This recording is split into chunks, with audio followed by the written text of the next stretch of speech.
The Mariel Boat Lift, later known as one of the most contentious events in mass migration, started on April 1st, 1980, when several Cubans took control of a bus and drove it through the fence of the Peruvian embassy in Havana. They requested and were granted political asylum. After Fidel Castro retaliated by having the Cuban guards protecting the embassy removed, over 10,000 people crammed into the tiny Peruvian embassy grounds. Castro ultimately stated that the port of Mariel, just outside of Havana, would be open to anyone wishing to leave Cuba, as long as they had someone to pick them up.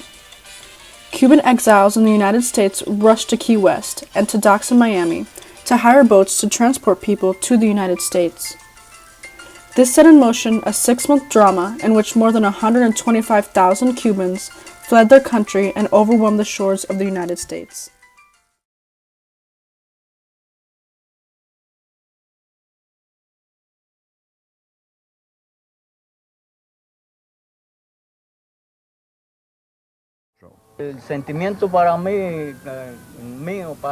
My feelings toward Castro were never very good because I fought for 11 months in the mountains against him.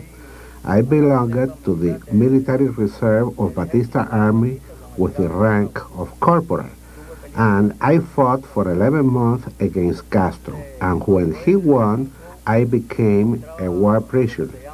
I was captured as a war prisoner during the Battle of Higuaín on the 19th of December of 1958. I was not in agreement with the system, and I conspired against the government that now exists in the country. I conspired by belonging to counter-revolutionary organizations, contributing as much as I could afford to these counter-revolutionary activities, organizing, performing various services for the counter-revolution. My family eventually arrived at Fort McCoy, a resettlement center for Cuban Americans located in Wisconsin. His family and 120,000 fellow Cubans came to American shores in a sudden and challenging influx of humanity in search of freedom. This story tells of one family's difficult passage through Liberty Gate and into a new life in the state of Wisconsin.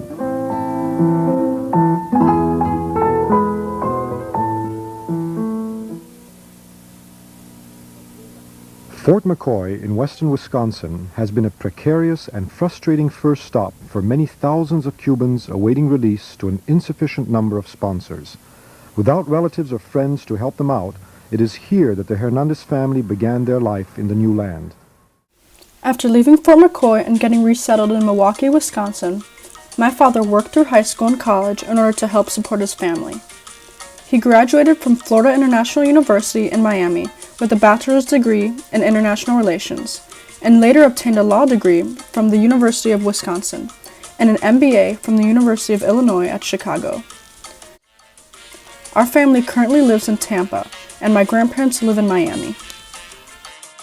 I'm currently a sophomore at Florida State University in Tallahassee, Florida. I'm working to achieve a bachelor's degree in public relations and later pursue a law degree. My family's pursuit of freedom is why I've always had a strong interest in the study of law. Their journey greatly shaped who I am today because it has given me a deep sense of purpose and appreciation for our country's vast opportunities to work hard and achieve our goals. In my apartment, I have a painting of Don Quixote de la Mancha hanging in my room.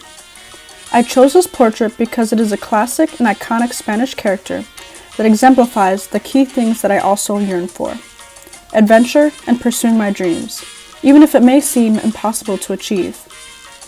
My family's history has taught me that we need to push ourselves beyond our comfort zone because that is where true learning and growth happens. One of my favorite stories that I've read in my college career so far is a book titled The House on Mango Street by Sandra Cisneros.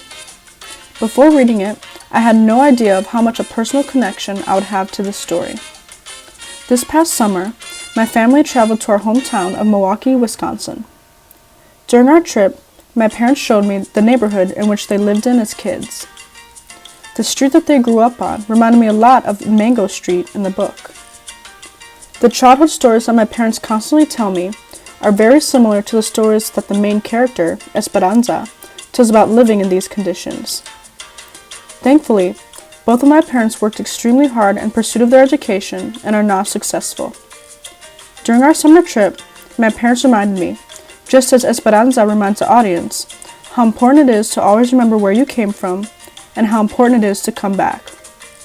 One of my favorite passages in the book is the three sisters, when Esperanza is told, "When you leave, you must remember to come back for the others. A circle, understand?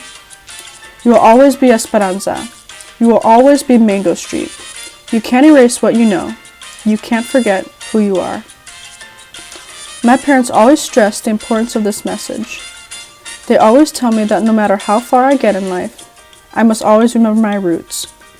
True humility is knowing where you come from, no matter how far you go.